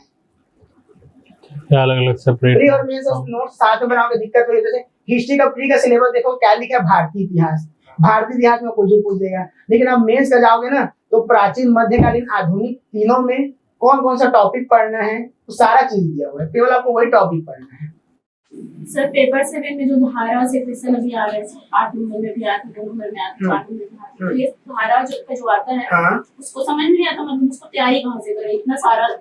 देखो धारा आर्टिकल धारा कहाँ से तैयारी करना है वो बुक तो मैं आपको बता सकता हूँ कि यहाँ पर आपको ये धारा मिल जाएगा, लेकिन आप याद नहीं कर पाओगे।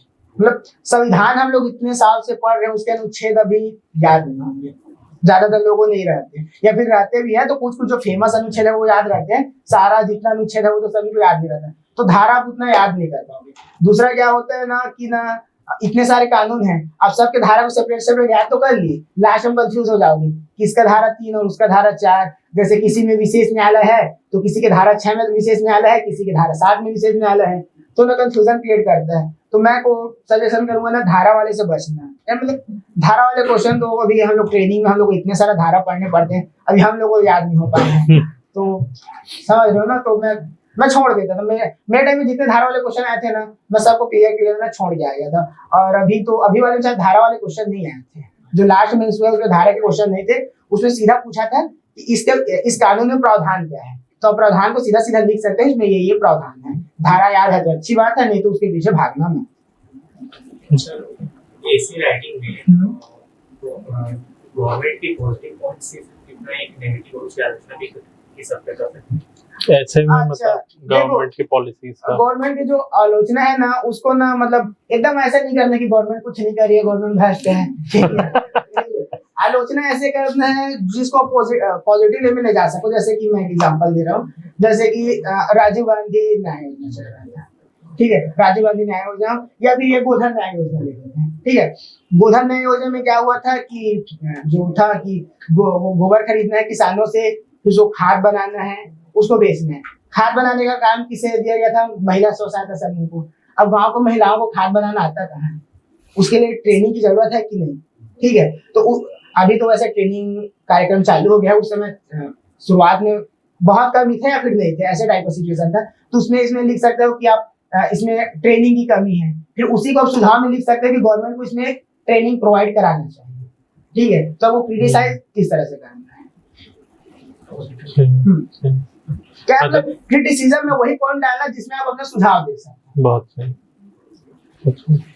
अच्छा सर, मेरा एक क्वेश्चन है कि क्या फर्क दिखा आपको एज ए स्टूडेंट थे, फिर उसके बाद डिप्टी कलेक्टर बन गए, क्या बाकी लोग भी मोटिवेट होंगे? अभी ये लोग स्टूडेंट फेज में है, थोड़े ही दिनों में इनमें से कोई होंगे, कई होंगे जो बनेंगे। सिलेक्ट होने के बाद ना कॉन्फिडेंस बहुत आ जाता है। जैसे अभी मैं सिलेक्ट नहीं हुआ रहता, केवल नॉर्मल जैसे स्टूडेंट रहता, मैं शायद ना यहाँ पर ना बैठ के बोल भी नहीं पाता, ठीक है। मैं अपने कॉलेज टाइम की एक बात बता रहा हूँ। कॉलेज में जब मैं फर्स्ट ईयर में था ना, मेरा कैलकुलेटर गुम हो गया था और मैं क्लास में ऐसे सामने खड़े होकर ये भी नहीं बोल पा रहा था सबको कि मेरा कैलकुलेटर किसी के पास है क्या करके। मैं क्लास के जो सीआर रहते उसको बोल रहा हूँ, भाई मेरा कैलकुलेटर गुम गया, देख लेने का किसी से पूछ के, ठीक है। तो एक वो आ जाता है। वो सर वो कैलकुलेटर घूमता नहीं, वो चोरी होता है। ठीक है, तो एक वो हो जाता है, एक ना आपके अंदर एक कॉन्फिडेंस आ जाता है, ठीक है। दूसरी बात ये है यार, हाँ थोड़ा सा मतलब रिस्पेक्ट तो बढ़ ही जाता है, ठीक है, लोगों के बीच। एक नॉर्मल स्टूडेंट और दूसरा डिप्टी कलेक्टर। और तीसरा चीज ये होता है कि ना उसके बाद लोग सुनते हैं। जैसे अगर मैं सिलेक्ट नहीं हुआ रहता और यही चीज बताता ना तो यहाँ पर कोई नहीं बैठे रहता, ठीक है। तो वो चीजें आती है, मतलब जैसे ये जितने चीजें मैं क्या हूँ, मेरे साथ में जितने लोग तैयारी किए हैं वो लोग भी किए, ठीक है। लेकिन अगर उनमें से कोई यहाँ पर आके बोलेगा तो मेरे को नहीं लगता इनमें से कोई भी सुनेगा या सुनने में इंटरेस्टेड होगा। तो ये चीज फर्क आता है। सही है। और बताइए और क्वेश्चंस? सर एक चीज मैं शेयर करना चाहूंगा, मतलब ऐसे तो मैं रैपर हूँ, यहाँ का करता हूँ, तो वो भी मैंने खाली बैठा दोस्त मिला मेरे को यार तो काम करने इंटरव्यू देखे, तो आपका वीडियो मेरे को भेजा था, आप सब पीयूष सर के साथ थे, मैं देखा तो सही चीज है। फिर उसका सर का इंटरव्यू देखा, सर बोले कि 1 साल में चीजें हो सकती है, उसका कॉन्फिडेंट ला तो ऐसा था कि एक बार मुलाकात करने गए और जब मैं जैसे अभी के टाइम मेरा मैं अंडर एज तो मैं नहीं भी आता था, पर 2024 की है जो लोग अभी उन लोग बहुत परेशान है और फेस में दिख रहा है सबका बाधा बजा है, तो मैं सबके लिए एक छोटा सा पोएट्री लिखा हूँ, अगर आप जानते हैं तो आप सबके लिए है क्योंकि आप लोग तैयारी कर रहे हो और इस बीच में बहुत सारी चीजें होती है लाइफ में जो आपको देखना पड़ता है, ठीक है। तो ये सुनाना चाहूंगा। हर दिन नई तकलीफें हैं, हर दिन नया उजाला, हर दिन नई तकलीफें हैं, हर दिन नया उजाला, तुम देख पाओ तो सवेरा है, ना देख पाओ तो अंधियारा। बादल की ललकार में तुम्हारी दहार को ढूंढता हूँ, बादल की ललकार में तुम्हारी दहार को ढूंढता हूँ, बरसते खून में अंगार को ढूंढता हूँ, और जब लहू में आग तुम्हारे लगी है नहीं, लाइन है, जब लहू में आग तुम्हारे लगी ही नहीं तो जो ख्वाब है ना तुम्हारे, तो बाबू मैं उसे ख्वाब ही देखता हूँ। सब छोड़ रहे हो कि कुछ बाकी है, सवाल ये है कि डिस्ट्रैक्शन आ रहे हैं लाइफ में, तो सब छोड़ रहे हो कि कुछ बाकी है, इस आहुति में तुम्हारा जलना बाकी है, और जो जलते हैं तुमसे उन्हें राग भी तो करना है, लड़ाई उनसे नहीं दोस्त, तुम्हें तो खुद से लड़ना है। माँ की तकलीफें बाप की फटी चप्पल नहीं देखा जाता है ना, एक लाइन है कि माँ की तकलीफें बाप की फटी चप्पल नहीं देखा जाता है ना, पर तुम्हारा मेहनत तुम्हारी मंजिल तक तो नहीं जाता है। रेत में चल के तो हर कोई निशान छोड़ दे, रेत में चल के तो हर कोई निशान छोड़ दे, पर अंगारों पे तुमसे तो चला नहीं जाता है ना। ये आखिरी बार है, कल छोड़ दूंगा। सबका सवाल रहता है कि अब लास्ट टाइम में बात कर लेते हैं, छोड़ देते हैं करके, तो ये एक चीज है कि ये आखिरी बार है, कल छोड़ दूंगा, पर ये आज की आहुति कल नहीं चाहता है। और अंतिम लाइन कुछ ऐसी है, तुम सांसों को विश्राम न दो, इन घावों को अब प्यार न दो, तुम सांसों को विश्राम न दो, इन घावों को अब प्यार न दो, ये दर्द लहू के काम के है जब सीने में तुम्हारे आग भी।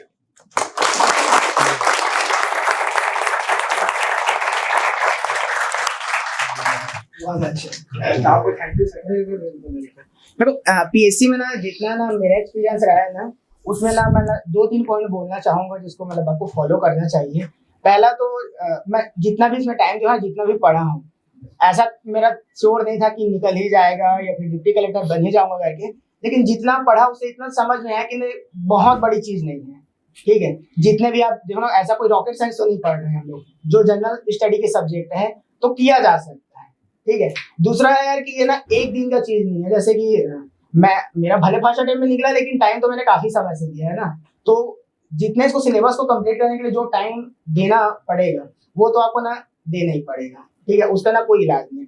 तीसरा चीज ये बोलूंगा कि ना पीएससी जैसे पीएससी हो गया, व्यापार में जिस एग्जाम की आप तैयारी कर रहे हो वो ना हर किसी के ना मौका नहीं मिलता है तैयारी करने का। आप ही लोग देखना, जैसे आप कॉलेज में पढ़ोगे, कॉलेज में साथ में काफी सारे दोस्त रहते हैं ना कि यार मेरे को तो जॉब करना ही पड़ेगा, कोई ऑप्शन नहीं है, मतलब तैयारी में मैं और नहीं जा सकता करके वो लोग प्राइवेट जॉब ज्वाइन कर लेते हैं, ठीक है, क्योंकि उनकी स्थिति ऐसी नहीं रहती कि वो तैयारी कर पाए। या फिर काफी सारे जैसे बिलासपुर रायपुर में तो बहुत सारे कोचिंग है, लेकिन कोई सरगुजा वाला है, बस्तर वाला है, फिर उनको तो घर वालों से परमिशन लेना है, ठीक है। और उसमें एक चीज एडिशनल एड हो जाती है, मैं बिलासपुर से मेरे को केवल कोचिंग का फीस देना है, उनको तो रहने का, खाने का, लाइब्रेरी का, चाय नाश्ता, पेपर सब का, ठीक है। तो वही है कि ना तैयारी करने का मौका ना हर किसी को नहीं मिलता है, तो जितने को भी मिला है ना उसको बहुत अच्छे से स्टार्ट है। सर क्वेश्चन था, जैसे कि मैं उस तरह है, हाँ मेरा क्वेश्चन ऐसा है कि अगर अभी क्या हमारे कोचिंग करने के लिए आए, मैं कहीं पर जॉब कर रहा था, उसको छोड़ के आया, तो यहाँ आने के बाद ऐसा लगता है यहाँ तो सब दौड़े पड़े हैं एकदम से, और बीच में मैं आके ऐसा लगता है कि मैं बहुत पीछे हूँ, इसको कैसे हैंडल किया जाए कि थोड़ा इनके करीब में पहुंचा जाए। हाँ देखो, मतलब पीएससी में क्या होता है ना, लगभग 200-300 पोस्ट आई जाते हैं, अभी थोड़े से कम हो गया, लेकिन चलो 150 से 200 को मान के चलो। पहला चीज तो दिमाग में रखना है कि आपको उस 200 पोस्ट में केवल एक पोस्ट ही चाहिए, 200 के 200 नहीं चाहिए, ठीक है। और ये जितने भी लोग तैयारी कर रहे हैं, ठीक है, मान के चलो कि ये भी स्टूडेंट ही है, ठीक है, तैयारी एक दिन में इतना ही होता है, हो सकता है आपका पहला दिन है, ये लोग कुछ दिन पहले चालू कर दियो, लेकिन उन चीजों को आप कवर कर सकते हैं। जैसे मैं वो करने जाता था, मैं भी जहाँ कोचिंग किया था तो क्लास तो वैसे छोटा था, 100-110 लोग तो मेरे साथ में पढ़े, ठीक है। टेस्ट सीरीज दिलाने के लिए था, तो टेस्ट सीरीज जैसे बड़े से हॉल में होता था, लगभग 400 से 500 लोग उस हॉल में बैठे रहते हैं। लेकिन एक चीज ना ध्यान रखना कि ना सारे लोग ना सीरियस एस्पिरेंट नहीं होते हैं।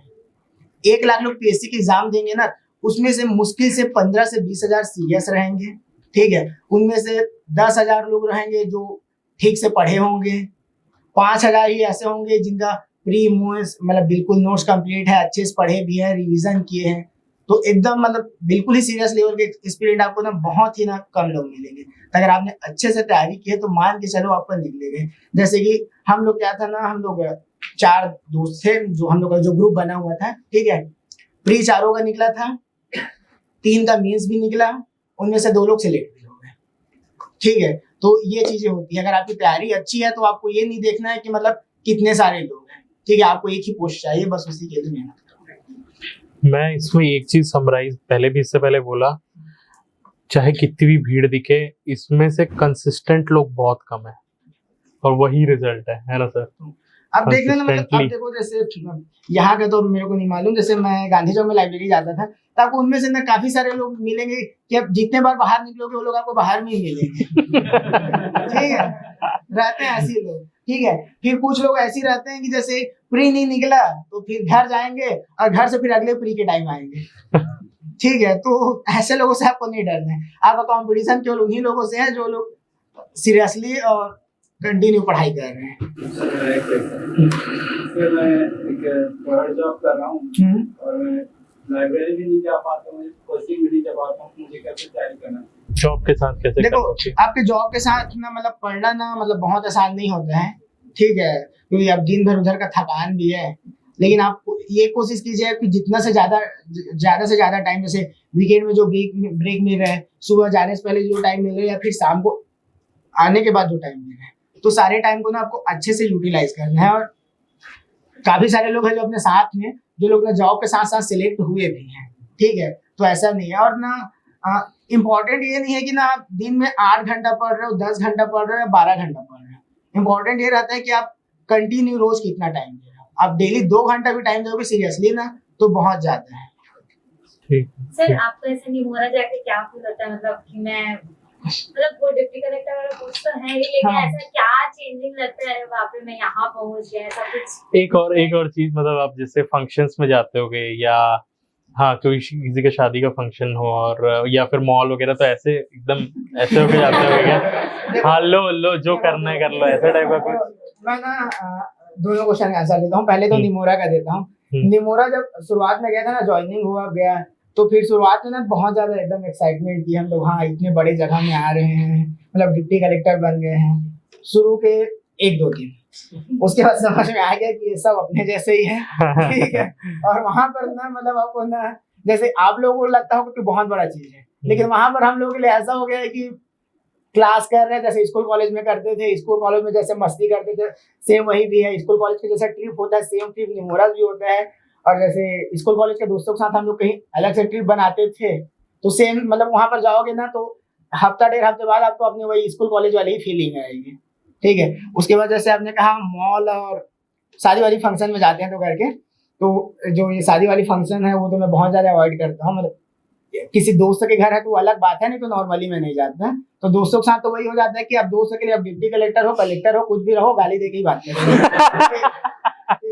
और रही बात मॉल में, ठीक है, तो ना मॉल में ऐसे ना मतलब चौड़ में जाने की ना सोचना भी मत, क्योंकि वहां पर आपको कोई नहीं जानता है, ठीक है। अब मान लो आप गए मॉल में ऐसा पहन के जा रहे हो सकता है किसी से मतलब लड़ाई वड़ाई या कुछ भी हो गया, अब वो खींच के दे दिया, उसके बाद आप बोल रहे हो कि मैं डिप्टी कलेक्टर हूँ, आप तो खा चुके हो, ठीक है।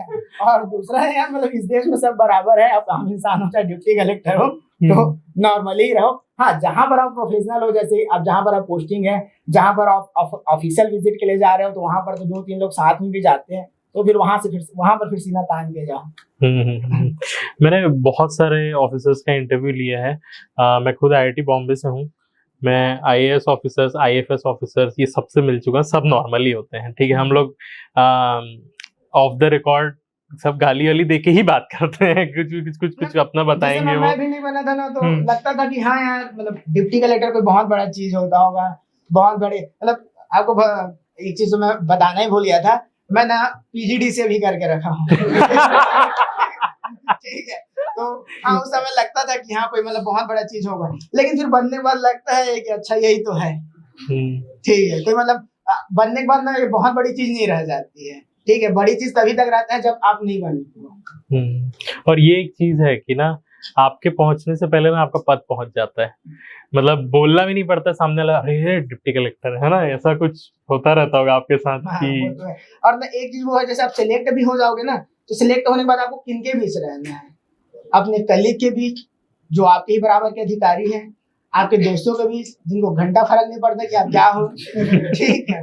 हाँ, उसके बाद आप आपकी फैमिली, जो आप बूढ़े हो जाओगे तो भी अपने पापा से डांट खाओगे ही, ठीक है। तो चीजें बहुत ज्यादा तो मतलब ऐसी पर्सनल लाइफ में बहुत सारी चीजें नहीं बदलती, लेकिन हाँ आपके पास एक पद है जिसमें आप बहुत कुछ कर सकते हो, और लोगों के लिए भी, अपने लिए भी, और कोई ज्यादा बात कर रहा है तो उसको बता भी सकते हैं।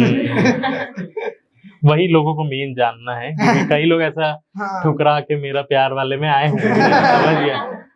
तो अरे यार वो भी रहता है, मैं बताऊं, जैसे इन्होंने बोला ना, वो सारी चीजें आप एक बार जैसे बन गए ना, फिर ना बहुत ज्यादा मायने नहीं रखती आपको, मतलब ना आपको याद भी नहीं रहेगा कि ऐसा कुछ हुआ था, और याद आएगा भी ना तो बस चेहरे में स्माइली आ गया, चलो छोड़ो जो था भूल जाओ, अब आगे बढ़ते हैं। वो सब बस फिल्मों में दिखाते हैं ना कि बनने के बाद भी लोग, आप उस जब तक आप बनोगे ना तब तक दुनिया बहुत आगे बढ़ चुकी होती है, तो ये सारी चीजें ना बहुत पीछे छूट जाता है, कोई मायने नहीं रखता। आपको कभी कुछ ऐसा मोमेंट था आपका जब आपको लगा था कि मुझे कुछ मतलब बहुत बेइज्जती हुई है, ऐसा है, पर जिस दिन देखना बनूंगा उस दिन, ऐसा कुछ?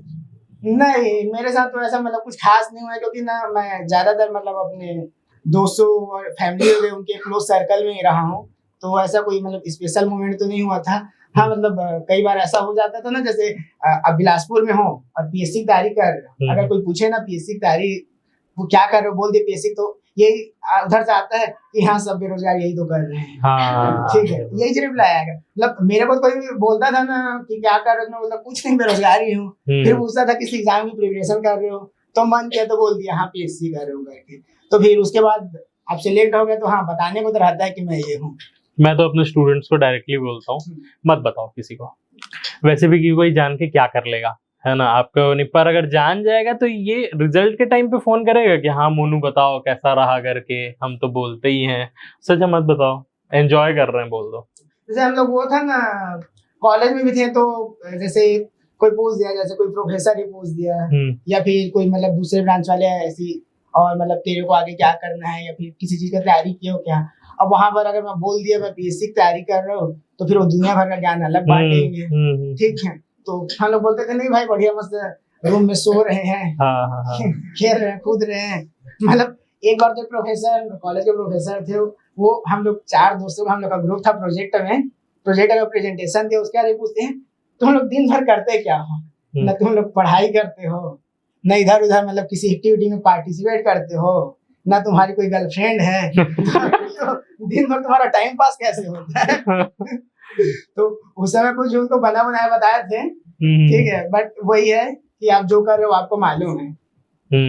ये बहुत इशू होता है सारे स्टूडेंट्स के साथ, इसलिए ना लड़के लोग बोलो एंजॉय कर रहे हैं, घूमने का प्लानिंग चल रहा है, लड़कियां बोलो शादी की तैयारी चल रही है, बस ये बोलते रहो क्योंकि किसी को भी फर्क नहीं पड़ता। आप लोग जो कर रहे हो ना आपको अंदर से मालूम है, ठीक है। जैसे कि आप किसी बोल भी दिए कि मैं इस एग्जाम का तैयारी कर रहा हूँ, लेकिन आप बिल्कुल पढ़ाई नहीं कर रहे हो, तो आपको तो मालूम है ना कि आप नहीं कर रहे हो, ठीक है। तो दुनिया जहां से झूठ बोलना, अपने आप से मत बोलना, ठीक है। मतलब अपने आप को ना सांत्वना मत देना कि मेरा इस बार प्री नहीं निकल पाया क्योंकि क्वेश्चन पेपर हार्ड आया था, मेंस नहीं निकल पाया क्योंकि मैं तैयारी नहीं किया था, इंटरव्यू नहीं निकल पाया क्योंकि मेरे को ये सर का पैनल मिल गया था, वो नंबर ही नहीं देते हैं, ठीक है। तो ना ये सारी चीजें ना वही रहता है कि आप अपने आप को ना सांत्वना दे रहे हो कि आपको असली में आपका क्यों नहीं हुआ है ना, आपको मालूम है, और मालूम नहीं है तो ना खोजिए। सर आपको लगा नहीं कि आपके फाइनल ईयर के टाइम पे कि आपको यूपीएससी में स्विच करना चाहिए? नहीं मतलब लगा था मेरे को फाइनल ईयर के लास्ट में नहीं, शुरुआत में लगा था, लेकिन हुआ क्या था ना कि यहाँ पर कोई अवेलेबल नहीं थे, मतलब कोई कोचिंग भी नहीं है बिलासपुर में, अभी अगर खुली होंगे तो मेरे को आइडिया नहीं है, उस टाइम तो थे भी नहीं, यूपीएससी वाले कोई कोचिंग नहीं थे, और दूसरा मेरे कॉन्टेक्ट में भी कोई नहीं है जो यूपीएससी के लिए ना मेरे को ना गाइड कर सके, ठीक है। तो मेरे पास सीजीपीएससी ना ऑप्शन था, और जब कॉलेज खत्म हुआ तो मैं सीजीपीएससी में इतना आगे बढ़ चुका था ना कि वो सब कुछ छोड़ के फिर मैं ना यूपीएससी में जाना नहीं चाहता था। सर इंग्लिश के लिए मतलब लैंग्वेज इंग्लिश के लिए आप किससे प्रिपेयर किए? देखो इंग्लिश में क्या होता है ना कि ज्यादातर हिंदी मीडियम वालों का इंग्लिश ना अच्छा नहीं रहता है, और इंग्लिश मीडियम वालों को गलत फहमी रहती है क्योंकि इंग्लिश अच्छी है, ठीक है। तो ये है। और उसमें ना आपको ना जैसे 50 नंबर का पेपर होता है मेंस में, प्री में तो इंग्लिश आता भी नहीं है, मेंस में 50 नंबर है। अब 50 में 50 स्कोर करने पीछे मत भागिए, ठीक है। अब पहले ये देख लीजिए कि आपका इंग्लिश का लेवल कितना है, ठीक है। उसके बाद में सबसे पहले क्वेश्चन पेपर देखिए, उसमें से कौन कौन से टॉपिक है जहां से आप आंसर बना सकते हैं। जैसे आर्टिकल लगाने के लिए आते हैं ए इन द, ठीक है, एक्टिव पैसिव वॉइस है, ट्रांसलेशन वाले हैं, एरर फाइंडिंग है, ठीक है, या फिर पैसेज लिखने के जो आते हैं, या फिर वो जो क्वेश्चन आते हैं जिसमें क्वेश्चन में आंसर है, ठीक है। तो ऐसे सारी चीजें कोई भी सॉल्व कर सकते हैं। ऐसे टॉपिक से लिस्ट बनाइए और वो सिलेक्टेड टॉपिक को, मैं लुसेंट से पढ़ा था, ठीक है, तो सिलेक्टेड टॉपिक की प्रिपरेशन कीजिए। जैसे मेरा टारगेट था कि मेरे को 25 से 30 नंबर के बीच लाने हैं, ठीक है, तो मेरे लगभग उतने ही आए थे इंग्लिश में। तो बहुत बड़ा है, मतलब लेंदी है ना चैप्टर। तो वही तो बोल रहा हूँ ना, आपको सारा नहीं पढ़ना है, सिलेक्टेड टॉपिक पढ़ना है, ठीक है। उसमें तो इंग्लिश के दुनिया भर के टॉपिक्स हैं, ठीक है। जैसे लुसेंट से पढ़ोगे तो उसमें से मैं 3 या 4 टॉपिक ही पढ़ा था, बाकी नहीं पढ़ा था। तो यार अब अभी मेरे को याद नहीं है। इसके बाद एक पर्सनल वाला कर लेंगे, 1 to 1 आप लोग कर लेंगे। हाँ, ठीक है, ठीक है। अभी के लिए बस इतना ही रखते हैं। Thank you sir, thank you time देने के लिए।